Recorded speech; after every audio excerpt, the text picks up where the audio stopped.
Ever wonder how a single seemingly isolated event on the exact opposite side of the planet can reach right into your pocket and hike up your grocery bill? Well, welcome to The Explainer. Today we're diving into a genuinely wild story of global economics to see exactly how the dominoes fall. So, picture this. You wake up tomorrow morning to find out that the busiest, most absolutely vital route for global energy simply shut down, without any warning. No trucks moving, no ships sailing, just a complete dead stop on the world's most important supply route. Sounds like the plot of a Hollywood disaster movie, right? But it actually happened.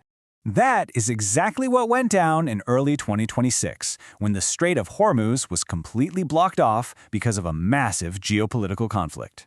And look, this isn't just some random stretch of water. This single, narrow ocean choke point handles 20% of the entire world's seaborne oil trade, plus a massive chunk of natural gas. When it closed, a full fifth of the planet's energy was just trapped, overnight. To help make sense of this, we're going to break this explainer down into 5 quick parts: the global energy highway, the 3F challenge, real-life global impacts, eco-friendly farming solutions, and we'll wrap up by busting some common crisis misconceptions. Let's get right into it. Part 1. The global energy highway, the push that started it all. Think of the Strait of Hormuz like a giant toll booth for the world's energy. Most of the oil coming out of the Middle East has to funnel through this one tiny gate to reach places like Asia, Europe, and beyond. So when war broke out in 2026, that toll booth slammed shut. Millions of barrels of oil were stuck behind it, which triggered an immediate worldwide panic. Energy prices shot to the moon practically overnight because everyone was terrified of the pumps running dry. Moving on to Part 2, the 3F challenge explained. From the ocean to the wallet. So, that closed toll booth immediately kicked off a massive economic ripple effect. Countries that rely heavily on importing stuff from other nations, take India for example, suddenly found themselves staring down a three-headed monster. Economists call this the 3F challenge. Basically, they got slammed with skyrocketing fuel costs, soaring fertilizer prices, and rapidly draining foreign exchange reserves. It's an absolute triple threat to any country's economy. And here is how that domino effect actually plays out in chronological order.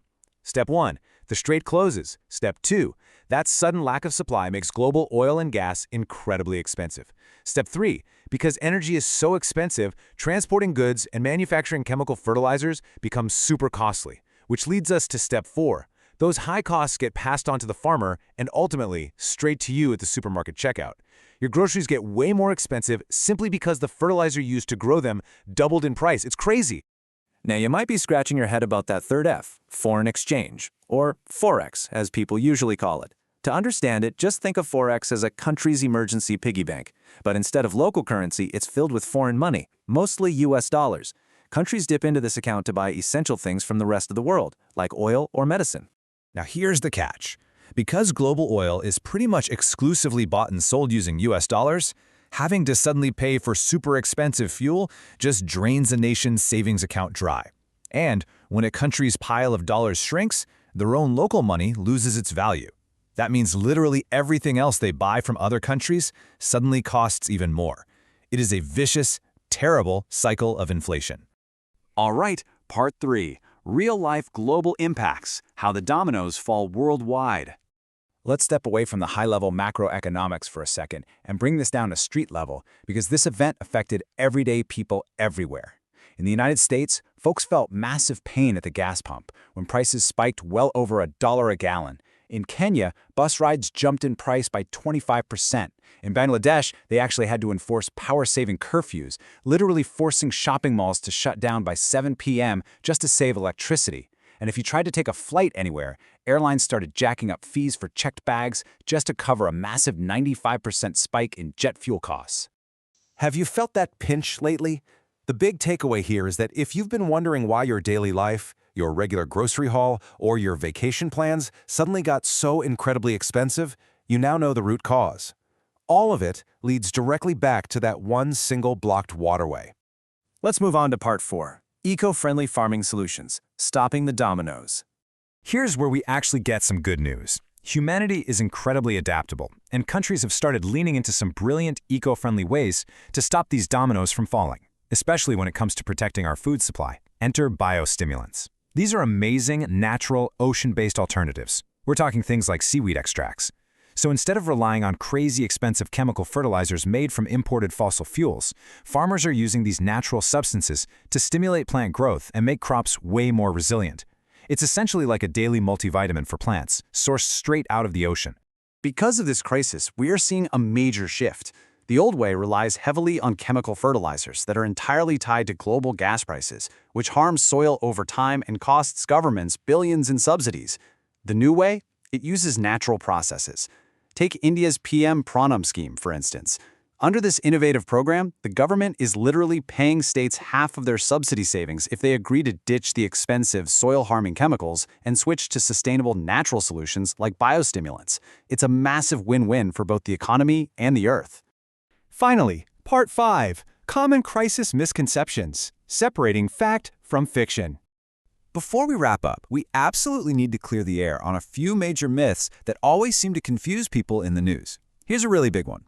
When you hear about an oil shock or an energy crisis, do you automatically assume it only matters to people who drive cars or buy gasoline? Well, actually, scratch that, it's way bigger than just cars. That is a huge misconception. The reality is that oil and gas crises are a direct threat to global food security. Why? Because natural gas is a primary, completely irreplaceable ingredient in basic crop fertilizers. Simply put, no energy literally means no food. That is exactly why a blocked strait in the Middle East makes a farmer in Asia panic. You also might hear news anchors throwing around the scary-sounding term stagflation. Don't let the economic jargon intimidate you. It simply means the worst of both worlds for an economy. It's when your everyday items, like groceries, cost more, which is inflation. But at the exact same time, businesses aren't growing and people are losing jobs, which is stagnation. Stagnation plus inflation equals stagflation. So what does this all mean for us? Well, we've seen just how fragile our global supply chain truly is. One single blocked waterway disrupted the entire planet. But as we look toward natural, innovative solutions like seaweed farming and biofertilizers, we have to ask ourselves a pretty big question. Could this terrible disaster actually be the exact push humanity needs? Could this be the crisis that forces us to finally build a greener, more self-reliant and sustainable future? I'll leave you to think about that one. Thanks for joining me on this explainer, and keep questioning how our fascinating world works.